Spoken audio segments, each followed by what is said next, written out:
Hi, Matt Stait again from the Festival of Martial Arts, and today I've got with me Ian Gouldie. How are you, my friend? Hi Matt, how you doing? Good, thank you. Did you have a good weekend? I've had a lovely weekend, my friend. Yourself? Yeah, pretty good. Traveling around a little bit, plenty of rest. Yeah, it was great. Thanks for having me on. My pleasure. Thank you for joining it with the festival and being part of it. It's it's reliant on great instructors coming on board for it to be the success that we're anticipating. So I thank you for that. The way that we start this is we basically just do a quicker introduction, just for people who may not have heard who you are. So could you tell us a little bit about who you are, what you do? Yeah, I'm Ian Gouldie. I'm the senior instructor and owner of Combat Academy UK. We've been in business teaching martial arts under this brand name since 1989. And I've been involved in martial arts since I was 7 years old. And a couple of weeks ago, I had my 55th birthday. So it's been a long road. We're based in the southeast in the Thames Valley area. And we teach basically a mixed bag of stuff that I'm hoping to sort of showcase with the help of you guys. All right, fantastic. So yeah, having a full-time club for that length of time is an achievement in itself, isn't it? So fair play to you for that. So what started you out in your martial journey? You said you started at 7. So where did you start and in what sort of style? Well, I've always fascinated with two things as a kid. One was Bruce Lee and the other one was aeroplanes. On my 7th birthday, my mother and father took me to Heathrow Airport to watch the planes land and take off. On the way back, I enrolled in the Lions Judo Club, which was near Gresham Lion Engineering Centre, which is in the sort of Hamworth Feltham area, because that's where we lived. And my father was quite a high-ranking police officer, so we used to move around quite a bit for his job. As we moved around, I've never been off a mat since. I look back over, the time that's gone, and I think, well, what was it that always drew me to joining a different martial arts club and going somewhere else and doing things? And the only answer I can come up with is that I was fascinated by it. I loved it, and I kept doing it. Not all habits are bad, are they? No. So my father moved around. He ended up at Windsor Castle as royalty protection.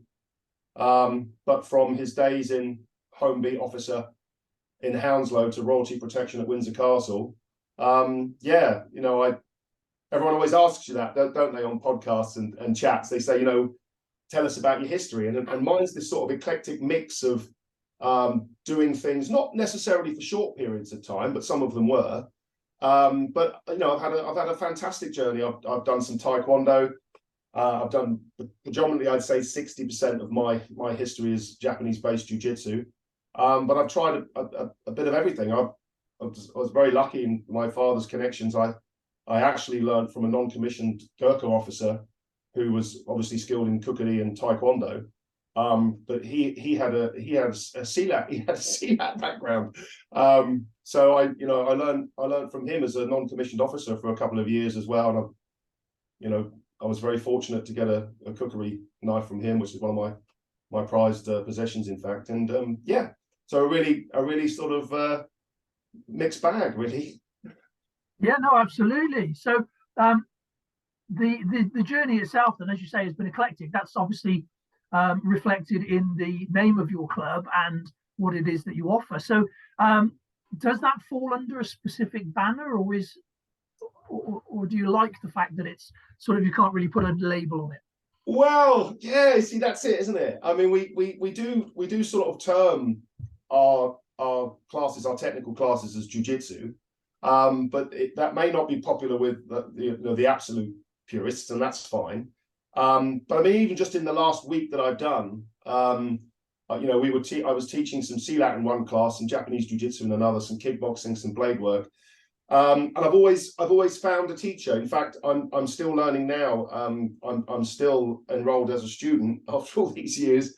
I learned from a wonderful instructor that's near to me, Rick Singh, and I'm still learning. I still go to class every Sunday. I'm enrolled with XDMA under Daniel Lanero, and I learn from a wonderful instructor, Carlos Castro, who's just brilliant. I do some online work with him and have done for a few years. In fact, I'm doing that tonight. I get one of my top students, Andy Bell, joins me here in the dojo at home. So yeah, you know, I mean, we're all an outcome of what we've learned, aren't we? So I do tend to sort of mix it, but I do tell people I don't teach, you know, Monday Muda and tell people it's jiu-jitsu. That wouldn't be right. So I always try and do my research and say, look, this is. And you mentioned Lucci there. You know, Lucci has seen some of my guys do a demonstration, a technical demonstration, and Lucci said, "Yeah, I like." He said, "There's jiu-jitsu in there, but there's other stuff as well." So yeah, we're a mixed bag. You know, that's what we are. Yeah, got nothing wrong with that. I mean, it's one of those things where we quite often have conversations in and around sort of martial evolution and the fact that the traditional, it needs to have solid foundation and roots, but if we don't adapt, if we don't modify, if we don't make it relevant in the modern age, then it's going to stagnate and die. So you know, that's really the balance, isn't it, between the traditional and the sort of contemporary. And I'm assuming that's where you're heading. Well, I mean, all teachers need to learn. You know, teaching, when you compare teaching to learning, teaching's a piece of cake. It's learning that stuff. And unless you're sort of pushing yourself and studying other things and continuing to learn and grow, develop, and I'm not going to stand here and lecture you on that because I follow you on social media and I know that you're one of these people that works hard on yourself. And that's absolutely right. And as you do that, you will learn and grow and develop down different routes. And if you're a teacher, you're bound to then teach that because that's your obligation to your students. So yeah, most definitely. And no, I don't believe any one martial art has got the answer, you know, to anything. I mean, some of them are more geared up for the sort of bash and dash and the you know, the street sort of encounters, and some of them are more sort of harmonistic and they've got great heritage to them. And you know, why do you have to have one or the other in life? You know, if I come to your house for dinner, Matt, and you say I've got chicken or steak, I'll say I'll have both. If you've got both, I'll take both. Do you know what I mean? Yeah. Why do we have to pick one or the other? You know? And so again, I agree. And it's interesting that there's a group of people, martial arts instructors, that are continually learning, are continually calling themselves students and going out and putting themselves where they can look a bit foolish, because let's be honest, that white belt feeling, it is a part of it is looking foolish and being foolish. I'm much more of an idiot than I am an expert, thank God. And you feel, and I think that puts a lot of guys off.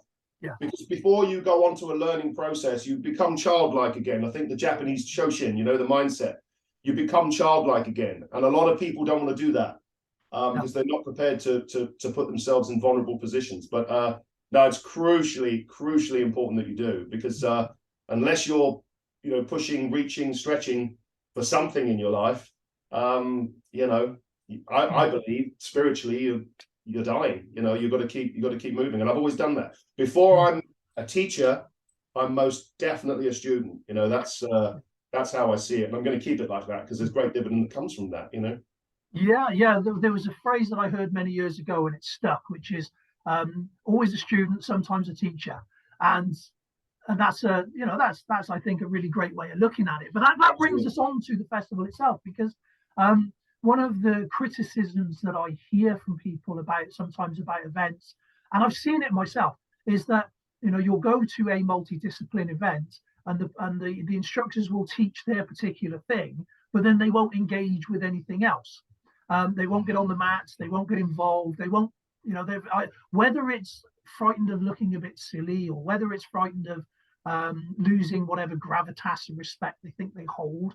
I'm not actually sure, but it's something that we're actively trying to sort of encourage people to get involved at the festival, because I want everyone on everybody's mats. I want people engaging and doing new things and experiencing things in a way that they wouldn't normally do it. That's kind of one of the main functions of this and one of the points of that. So, you know, it's great that you're saying all of these things because they align fully with the ethos of what we're trying to do here. So, so that brings us to the festival itself then, in regards to, do you have any kind of ideas in mind as to what you're going to be presenting? Yeah, a bit of this and a bit of that. I'll do a couple of sort of jiu-jitsu based techniques. We're very much kind of like display kind of duo jiu-jitsu. I don't know if you've seen any of it, but we're very much like on a paired freestyle kata, where we do duos. In fact, our grading system is based upon the performance of jiu-jitsu. So we're very well, I say athletic. I mean, I probably don't look like an athletic these days, but it's physically expressive. So we've got a couple. I'm going to do a couple of those, couple of blade techniques, a little bit of silat. I'm going to talk about Simonde and Monday Muda and Sawanda, and give people a little background and the history. I have worked the door. I've done close quarter security in my younger days, but my art's not based around necessarily the practical street side of stuff, because there are people in the market like yourself, Tommy Moore and people like that are just, you know, the masters at that. But you know, what we do is long standing. It's been around a long time. When people see it, they go, "That's cool." And I'll just I'll just take a class and I'll teach a bit of this and a bit of that and hope people enjoy it, you know. And I will definitely sample the buffet of others, because you know, unless you know, never work on anything harder than you work on yourself. Agreed. So, yeah, well, there's lots. I'll definitely be visiting some other guys, yeah, including you. Well, there's not. Crikey, I'm not even sure I'm going to be teaching on this. You might not have the room. They might not. I have so much running about to do and so much organising that I think my headspace is going to be cramped full of that. You know. Yeah, I mean, putting something together like this. I mean, you know, all power to you. It's I'm sure it's a very difficult and thankless task, you know. And martial arts instructors, you know, you touched upon it earlier on. You know, we can be a difficult bunch, some of us. You know what I mean? I'm sure it's like herding cats. I'm sure that's what it's like. But it will come good in the end, I'm sure. Oh, yeah. There's lots of different elements to it, and you know, everybody who's involved is great. It's again, that's one of the things that we're really big on is, you know, we don't want those pompous, arrogant kind of people that think that they're better than everyone else. You know, we don't want that. We're not interested in that, and so, you know, that's part of the deal with this, is that it's just a bunch of really good people all coming together. So I'm hoping that's going to make the actual day itself a lot easier. Sure. But yeah, the organisation with everything else going on, there's a lot of things to bring in. So, but again, it's one of those where it's going to be worth the effort. I've absolutely no doubt. So that brings us then to, if people want to reach out to you before the festival itself, how can they do that? Well, the phone goes like yours does. It goes all sorts of hours. I'm easily found. Combat Academy UK. It's Ian Gouldie, IANGAULDIE. And you know, just pop that into Google, and there's all manner of ways that will come up. So I'm easily found. You know. Okay, fabulous. I'll put the website link in the description as well, so people can just access straight through that. And thank you ever so much for chatting with us today and being part of the festival itself. We look forward to speaking to you. Yeah, looking forward to it.